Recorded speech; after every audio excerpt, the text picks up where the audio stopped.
Hello दोस्तों, आज हम बिहार बोर्ड 6 क्लास संस्कृत का पंचम षष्ठ पाठा पढ़ने जा रहे हैं। चैप्टर 6 पढ़ने जा रहे हैं। सुभाषितानी चैप्टर का नाम है। सुभाषितानी मतलब हुआ सुंदर वचन। सुभाषितानी बना है सु तथा भाषी शब्द से मिलकर। इन दोनों शब्द का योग का अर्थ होता है सुंदर वचन। सु प्लस भाषी, सु प्लस भाषित बराबर होता है सुंदर वचन। इन दोनों शब्द को मिलाकर सुंदर वचन बनता है। इसमें 12 श्लोक दिया गया है जो हमारे सिर्फ हमको एग्ज़ाम के लिए ही नहीं, ये हमारे जीवन के लिए भी बहुत उपयोगी यहाँ पे पद दिया गया है जो हमारे जीवन में भी अनुकरणीय योग्य है। देखिए, पहला हमें परोपकार के बारे में दिया गया है। लोगों को परोपकार करने से कौन सा सुखी मिलता है, परोपकारी व्यक्ति किस टाइप का होता है, इसमें दिया गया है। देखिए, परोपकाराय सताम विभूषता बुभितया, परोपकाराय शताम विभूतया। यहाँ पे कहा था, इसका हिंदी है सज्जन व्यक्ति उपकार के लिए धन संपत्ति कमाते हैं। सज्जन व्यक्ति उपकार के लिए धन संपत्ति कमाते हैं, अर्थात जो व्यक्ति सज्जन होते हैं वो दूसरों के उपकार के लिए अपना धन दूसरों के कल्याण के लिए होते हैं।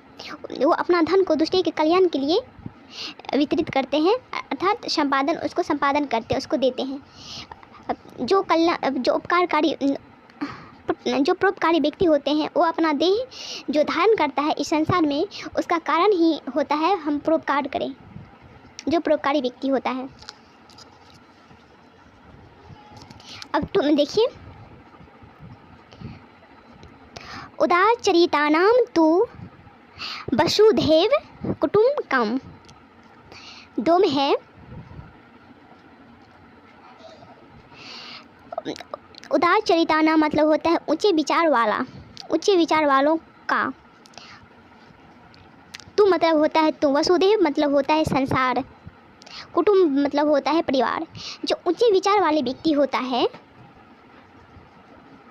जो ऊंचे विचार वाले व्यक्ति होता है उसका ये पूरा संसार ही अपना परिवार सा लगता है।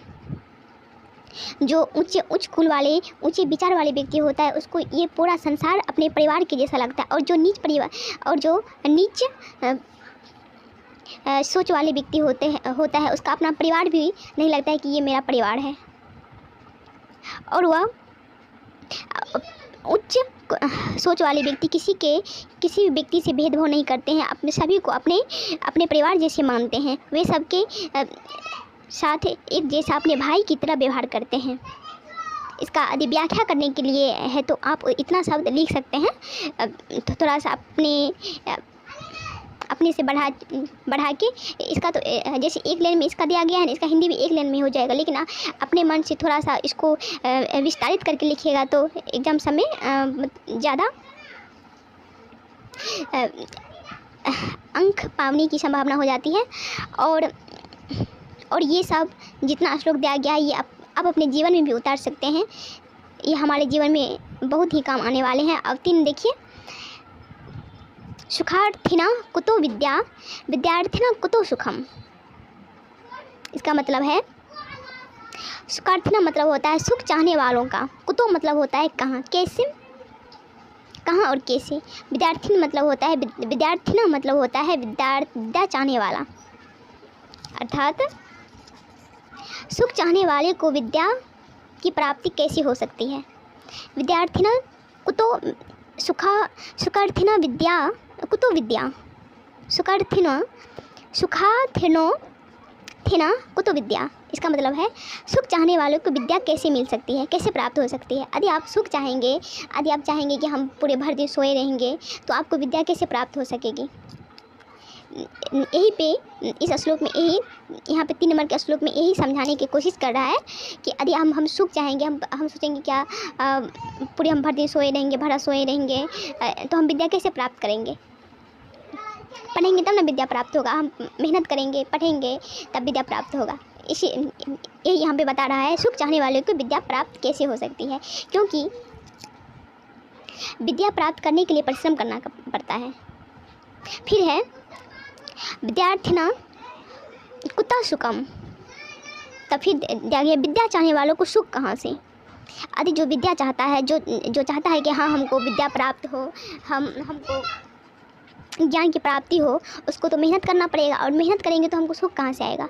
अब मेहनत करने के बाद कई साल के बाद उसका सुख आता है, उसका परिणाम हमको देखने को मिलता है। क्योंकि विद्या प्राप्त करने में दिन रात मेहनत करना पड़ता है। यदि हम विद्या प्राप्त करेंगे, यदि हम ज्ञान प्राप्त करेंगे तो हमको दिन रात मेहनत करना पड़ेगा और सुख की आराम नहीं मिल सकता है।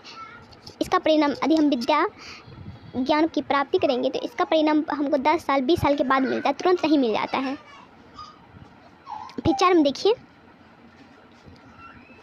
सत्यम ब्रूयाता प्रियम ब्रूयाता न ब्रूयाता सत्यम प्रियम। सत्यम ब्रूयाता प्रियम ब्रूयाता न ब्रूयाता सत्यम प्रियम। 4 में है सत्यम, सत्यम मतलब होता है सच, ब्रूयाता मतलब होता है बोलना चाहिए या बोलना, प्रियम मतलब होता है प्रिय, सत्यम प्रियम मतलब होता है अप्रिय सत्य, अप्रिय सत्य। कहता है सत्य बोलो लेकिन वही सत्य बोलो जो सबको पसंद हो। यहाँ पे कहता है, इस श्लोक में कह रहा है सत्य बोलो लेकिन वही सत्य बोलो जो सबको पसंद हो। अप्रिय सत्य बोलो, अप्रिय सत्य बोलो, क्योंकि यह अप्रिय सत्य बोलो। यहाँ पे कह रहा है कोई बात यदि अप्रिय हो फिर भी वो बोलो लेकिन वो सत्य होना चाहिए। इस श्लोक में बोल रहा है कोई भी बात अप्रिय हो, यदि हमको सुनने में अच्छा नहीं लगे फिर भी वो बात सत्य है तो हमको बोलना चाहिए, क्योंकि यह कर्ण कटु होने के कारण समस्या उत्पन्न करने के कारण बन सकता है। अर्थात अप्रिय सत्य बोलने की झंझट की संभावना हो जाती है। यहाँ पे कह रहा है यदि हम अप्रिय सत्य बोलेंगे तो यहाँ पे झंझट की संभावना हो सकती है, लेकिन आगे वाले की जीवन सुधर सकता है। यदि हम अप्रिय सत्य बोल भी देंगे तो आगे वाले का जीवन सुधर सकता है। इसीलिए यहाँ पे कह रहा है सत्यम ब्रूयाता प्रियम ब्रूयाता न ब्रूयाता और सत्यम प्रियम बोल रहा है।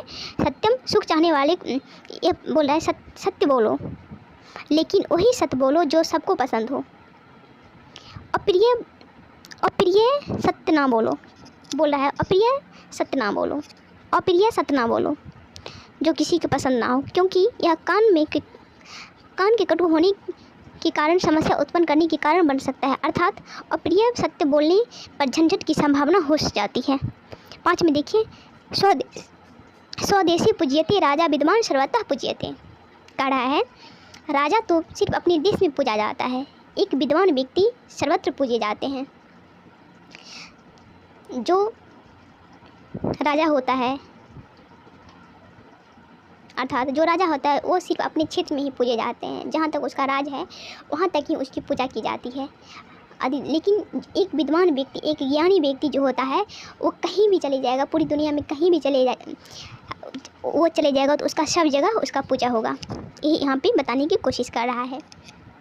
फिर देखिए साथ में देखिए, सभी भवन्तु सुखी न सर्वे सन्तु निरामया। साथ में है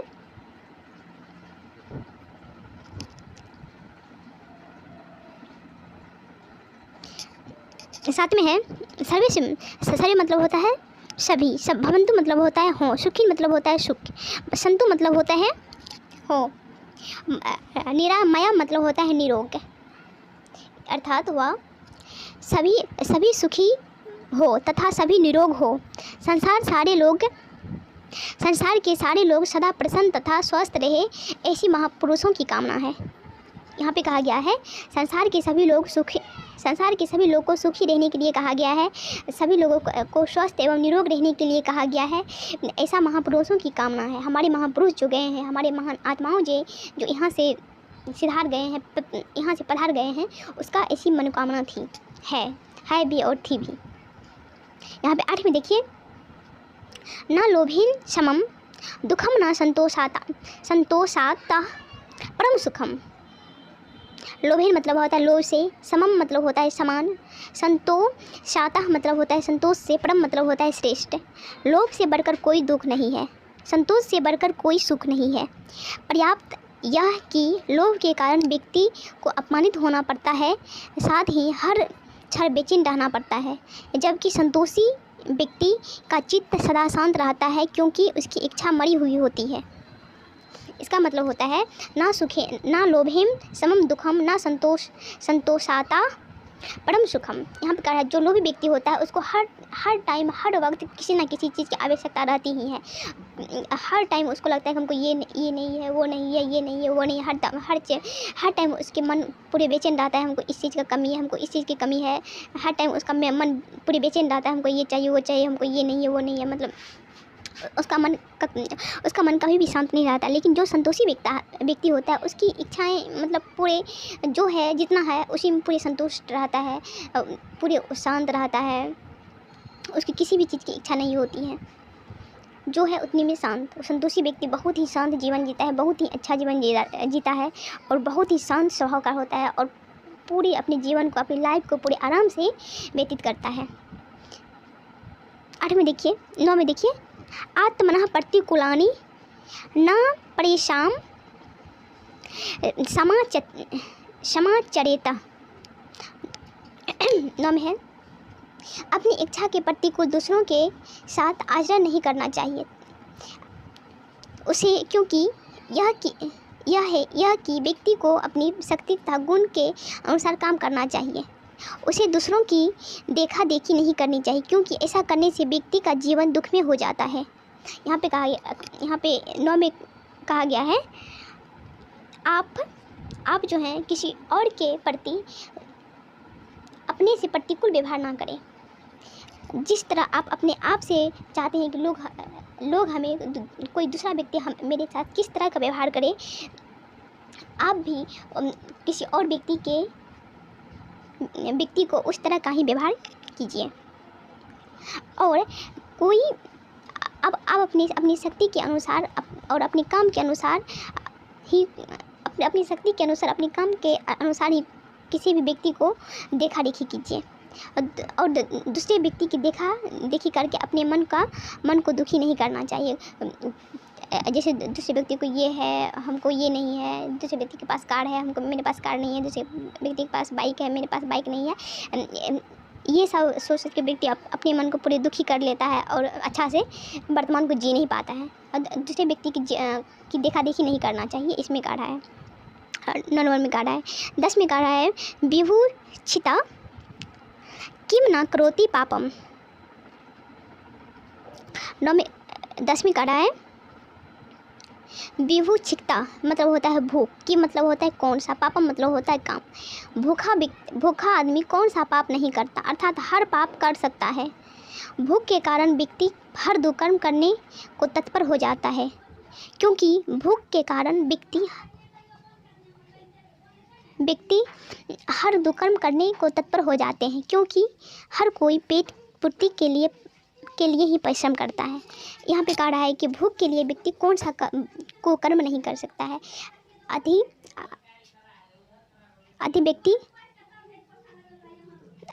व्यक्ति का पेट नहीं भरा रहेगा तो वो कोई भी दुष्कर्म कर सकता है। लोग जो इतना दुनिया में परिश्रम कर रहा है अपने पेट पालने के लिए, अपने पेट भरने के लिए ही कर रहा है। यहाँ पे कर रहा है 11 में देखिए, विद्या ददाति विनियम। विद्या ददाति विनियम। विद्या मतलब होता है ज्ञान, ददाति मतलब होता है देती, विनियम मतलब होता है नर्मता। विद्या से नर्मता आती है। जिस व्यक्ति में ज्ञान होता है वो व्यक्ति बहुत ही विनम्र टाइप का होता है, विनम्र स्वभाव का होता है। जिस व्यक्ति में ज्ञान आ जाता है उसका मन एक फलदार वृक्ष की तरह हो जाता है। फलदार वृक्ष को देखिए, जब उसमें फल पूरी तरह से आ जाता है तो वो वृक्ष झुक जाता है, पूरे नर्म हो जाता है। उसी तरह एक ज्ञानी व्यक्ति होता है, उसके पास जब बहुत सारे ज्ञान आ जाता है वो व्यक्ति पूरे विनम्र हो जाता है, बहुत ही शांत स्वभाव का हो जाता है। ज्ञानी व्यक्ति की ये लक्षण है। ज्ञान भारम क्रिया बिना, क्रियाम बिना। भारम कह रहा है सद्व्यवहार के अभाव में ज्ञान व्यर्थ साबित हो जाता है। ज्ञान के साथ दूसरों के साथ किए गए ज्ञान के साथ दूसरों के साथ किए जाने वाले व्यवहार को समुचित ज्ञान होना चाहिए, तभी ज्ञान का महत्व बढ़ जाता है। यहाँ पे कह रहा है यदि आपको ज्ञान है, आप कोई कार्य कर ही रहे, आप कोई कार्य कर ही नहीं रहे हैं, तो वो ज्ञान कोई काम के बिना भार के समान हो जाता है। आपके पास यदि कोई ज्ञान है तो कोई काम कीजिए, नहीं तो वो जो आपको ज्ञान है वो ज्ञान आपको भार के समान हो जाएगा। कोई कहेगा इतना पढ़ लिया है, कोई काम नहीं करता है, ये सब सुनने को मिलने लगता है। यदि आप पढ़ लिख के कोई काम नहीं करते हैं तो ये सब सुनने के लिए अक्सर मिल जाता है।